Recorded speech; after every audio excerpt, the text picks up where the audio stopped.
tell them to keep fighting and tell them that, they're the number 4 team in the country for a reason. I think they'll be, I hadn't seen the rankings, but I think they'll bump up to 3. They played in big games last year, and they get the majority of their team back. They're going to come out and they're going to fight. We thought we had some chances. They came out and we took their weathered the storm at first. We gave up a touchdown and still within striking distance. And then, I think we traded punts, and then, they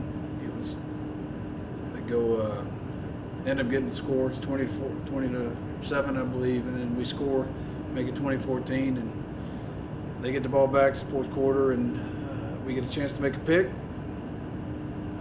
We missed the pick. I think we'd had the ball about, returned it about midfield probably, and it's 20-14, 12 minutes to go, and it's anybody's game. But we didn't get the pick, so they made plays when they had to. We didn't. That's the bottom line. So hopefully we learn from that and make plays next time. So, but I'm very proud of the way the guys fought after the way we played the week before. I feel like we gave that game away. We could have folded up tent, and, felt sorry for ourselves, but we came out and fought and put ourselves in a position to win. At the end, they made the plays and we didn't. So, like I said, very proud of the way we played. We played hard. We were in it. We just have to, make those plays toward the end. You got to mention, the talented team. You imagine that they'll move up there. What experience can you pull from this game moving forward in the season, knowing that you played such a highly talented team? I think our players know what they're capable of doing. I think I don't want to say they know they're close, because I don't like to even think about that. I think the way they played the other night makes them, it really does hurt their gut by the way they performed the week before. And because they know they're better than what they showed 2 weeks ago. And, I think our message to them last week and this week is, it's not the opponent that's killing us, it's us. And so if we play our game, what can we do? And, the first 2 weeks we won the turnover battle. The last 2 weeks we've been way behind in turnovers, and we're even in turnover, and we would have been ahead, and might not have been pressing and throwing the last pick 6. So it's a game of peaks and valleys, and you make the plays, you're at the highest peak. You don't make the plays, and you dip into a valley. And we made a couple of mistakes after that on defense, and they ended up scoring to go up 27-14. Because it kind of deflated us a little bit, and I kind of told our defense, good teams don't get deflated. Good teams realize they missed an opportunity, and they come back from it. So, congrats to them. Had a real high-scoring game against UT last year. How much do you kind of look into that game in preparation? I would look at every play of the game. I want to see what they did and what we did wrong, and how we can do better than what we did. They're a different team. We're a different team. Different people playing in the game, and playing at our venue this time. And it's just you got to look and see how they exploited you on defense, how they exploited you on offense. Then you look at what they're doing this year, what's changed, and will they go back to what they did to get for them to have success on both sides of the ball in that case. And it hurts looking at that film, because again, when you watch the entire game, we made some mistakes. We had a really bad punt to start off. We an unsuccessful fake punt, unsuccessful onside kick to start the second half. All that stuff just kind of goes. And again, they took us out of our game last year. They did some things that took us out of our game. So I told the guys this morning, you got to be ready for them to do those things again, and rise above that. So hopefully our guys can do that. Ty Dillon had picked off his third pass of the season. What growth have you seen from the sophomore? I think with Ty, he's proven that he can play. In the secondary against the pass, I need him to be more physical in the run game. But when the ball's in the air and he can see the ball, he's pretty dang good. He reacts to it very well, and he's not afraid. He's not afraid to go out there and go get the ball. As far as right now, an all-around corner, we need him to be a little more physical in the run game, and I think he knows that. He knows in order to be the type of player he wants to be, then that's got to come forward for him. And I think it's just a matter of time for him to get. Both our corners are lucky to be 150. So we got to get some more meat on their bones and get them that confidence they can come up here and be physical. You mentioned the differences between y'all's teams between last year and this year. What are you seeing about UTPB this year that thinks you guys are The changing? quarterbacks are different. I think they play two of them. One is I think more athletic type quarterback, more of a runner, and his name escapes me right now, but he's number 17. And then the other one, 3, who escapes me too, is he's more of a settle-down passer.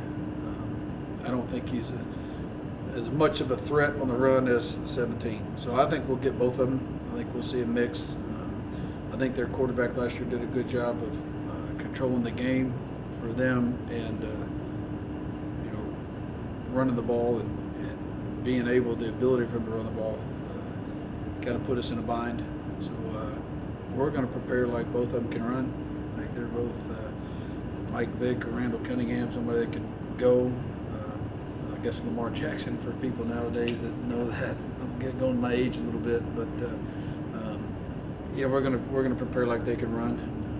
They're a good, solid team. Their defense very good up front. They do a lot of different things.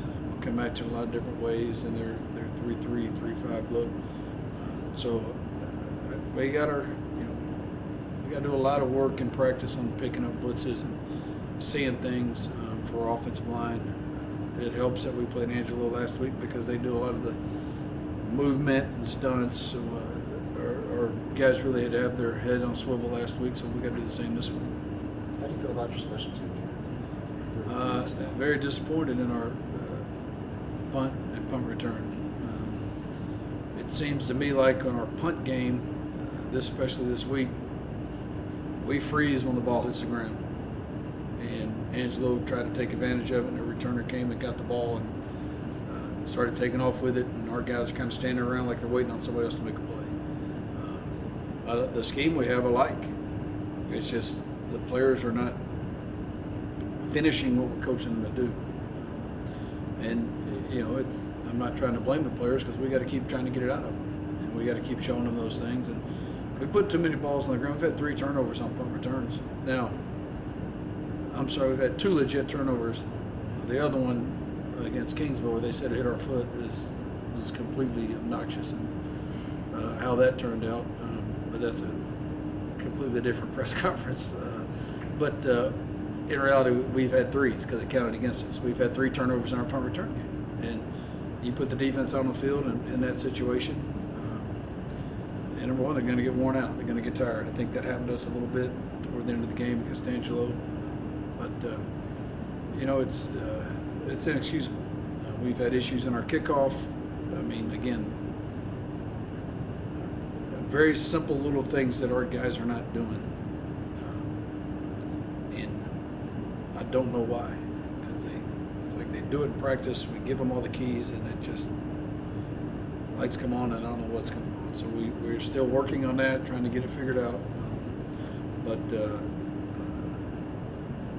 overall, special teams has been, disappointing. 3 turnovers on special teams is disappointing. I know it's only Monday, but with homecoming being right there, is there somewhat of like a different kind of atmosphere in practice? I don't think so. I think the fact that we tell them a lot of former players are coming back. There's a lot of people that they know there'll be more excitement. I think as the week goes on, it'll catch on. As they drive through town and see, businesses are promoting it, got all windows painted and things like that. You'll see on campus where they're doing special events and stuff. So I think that'll pick up. I think it'll be set for a really good atmosphere for us here Saturday night. I think we need that. I think a lot of people are looking at. I mean, they see a 2-2 record, but don't. I mean, you know, other than one game that we were still in after playing as bad as we did. We've still beat some pretty good teams, and we've played some pretty good teams. I mean, Western State has gone on to win the last 2 games. Pretty good. They're starting to get healthy. I think Permian Basin is starting to get a little healthier than what they were at the beginning of the year, and I'm hoping we get a little healthier because but everybody's struggling in that case. So. But I think the atmosphere here will help us, and it should be exciting. I mean, if you don't get excited to come play at this place, there's something wrong with you. It's just different. It's a different atmosphere of walking in and not having those people. You know, whether they're for or against you, just to walk in an atmosphere where there's excitement, buzzing, and that type of thing. It should be easy to play.